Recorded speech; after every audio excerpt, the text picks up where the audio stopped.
Dear students, good morning. How are you? I hope you all are feeling good and staying home. प्यारे बच्चों, आदाब। आप कैसे हैं? मैं उम्मीद करता हूं कि आप तमाम ठीक होंगे और घर में होंगे। As you know that lockdown in our country extended up to 3 May 2020. जैसा कि आप सब लोगों को पता है कि हमारे मुल्क के अंदर जो लॉकडाउन है वो 3 मई तक बढ़ गया है। Please stay home and enjoy home classes. मेहरबानी करके घर में बैठिए और अपनी होम क्लासेस का मजा लीजिए और पढ़िए। Dear students, as per our routine work today I have an important and interesting topic of our continuous chapter number 1, microorganism friend and foe।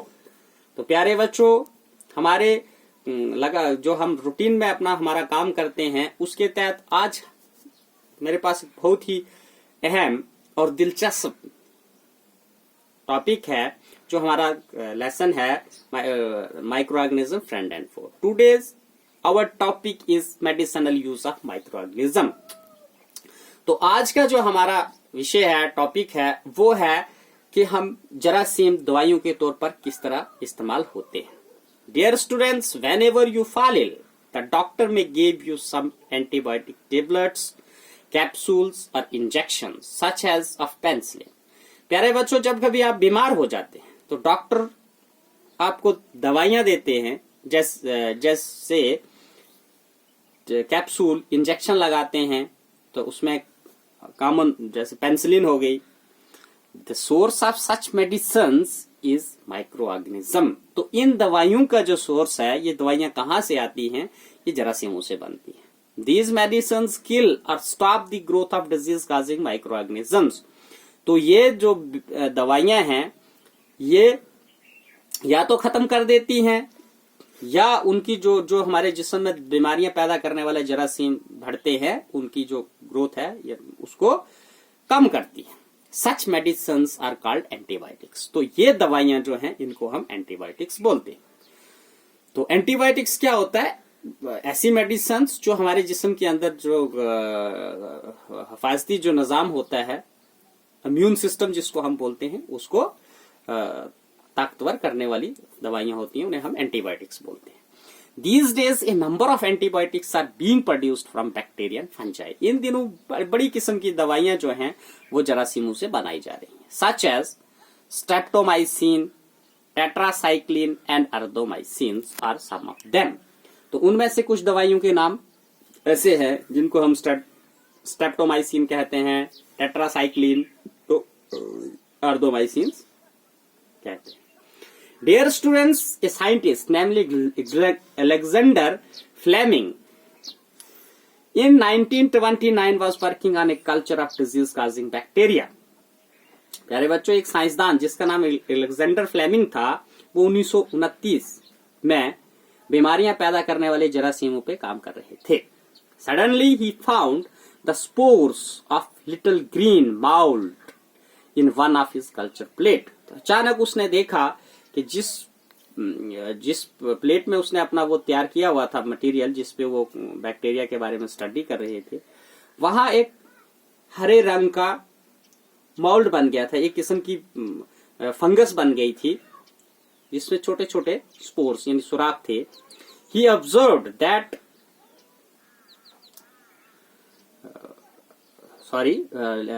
Little green spores, छोटे छोटे उसके ऊपर जो थे वो फंगस बन गए थे।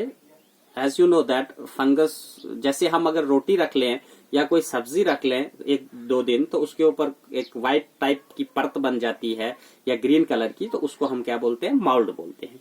He observed that the presence of mold prevented the growth of bacteria। उसने देखा कि वो जो माउल्ड उसके ऊपर बन गई है, तो वो क्या कर रही है, जो जरासीम बन रहे हैं उनकी जो ग्रोथ है उनको रोक रही है, यानी वो उन जरासीमों को मार रही है। From this mould penicillin was prepared. तो इसी माउल्ड से जो थी वो पेनिसिलिन बनाई गई। तो in this way we can say that penicillin was invented by the scientist Alexander Fleming in 1929। तो इस तरह हम ये कह सकते हैं कि जो पेनिसिलिन की इजाद की थी वो अलेक्जेंडर फ्लेमिंग ने की थी। कब? 1929। Commonly known antibiotics which are made from fungi and bacteria. तो ये आमतौर पर जितनी भी एंटीबायोटिक्स हमें मिलती हैं वो तमाम जरासीमों से बनाई जाती है। The antibiotics are manufactured by growing specific microorganism and are used to care a variety of diseases. तो जितनी भी दवाइयां हैं ये खास किस्म के जरासीमों से बनाई जाती हैं और बहुत सारी बीमारियां जो हैं उनके इलाज में इस्तेमाल होती हैं। Antibiotics are even mixed with the feed of livestock and poultry to check microbial infections in animals. तो एंटीबायोटिक्स जो हैं वो हमारा जो लाइव स्टॉक होता है, जैसे हमारे गाय, भैंस, बकरी, घोड़े वगैरह, तो इनकी जो फीड होती है, इनको जो हम खाने के लिए देते हैं फीड, तो उसमें मिक्स की जाती है। और जो हमारी पोल्ट्री है, मुर्गे, तो उसको उसकी फीड में भी मलाई जाती है ताकि उनमें कोई जरासीमों से कोई बीमारियां ना हों। They are also use to control many plant diseases, और बहुत सारी पौधों की बीमारियों को रोकने के लिए भी हम इसका इस्तेमाल करते हैं एंटीबायोटिक्स का। Dear students, it is important to remember that antibiotics should be taken only on the advice of a qualified doctor. तो प्यारे बच्चों, ये हमें याद रखना चाहिए कि हमने दवाइयां तभी लेनी है ये एंटीबायोटिक्स जब किसी डॉक्टर, पढ़े लिखे या किसी अच्छे डॉक्टर ने हमें इस चीज के बारे में बोला हो। As you also must finish the course prescribed by the doctor, और आपने जिस तरह डॉक्टर ने आपको कोर्स बताया है उसी तरह से खत्म करना है।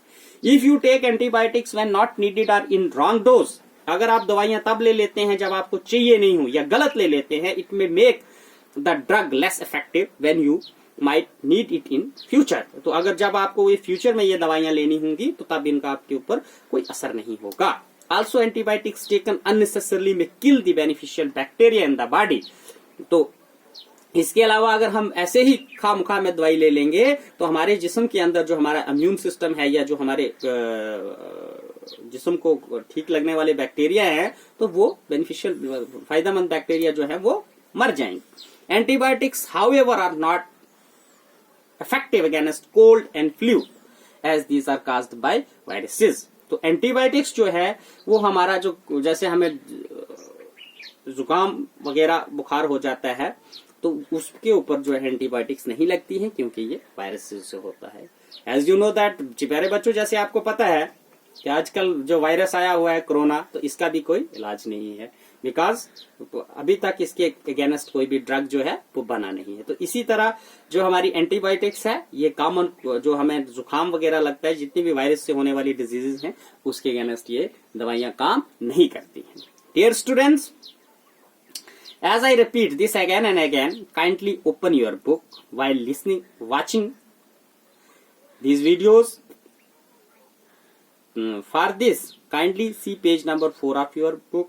प्यारे बच्चों, मैं आपको बार बार कहता हूं कि जब आप इस मेरी वीडियोस को सुनते हैं या देखते हैं तो अपनी बुक्स को भी खोल के रखिएगा और उसके जो पेज नंबर मैंने बताए होते हैं उनको देखिएगा ताकि आप इसको अच्छी तरह से समझ सकें और पढ़ सकें, क्योंकि वीडियो की क्वालिटी इतनी अच्छी नहीं होती है। सो काइंडली आई होप कि आपको ये समझ आ जाएगा। Okay, thank you.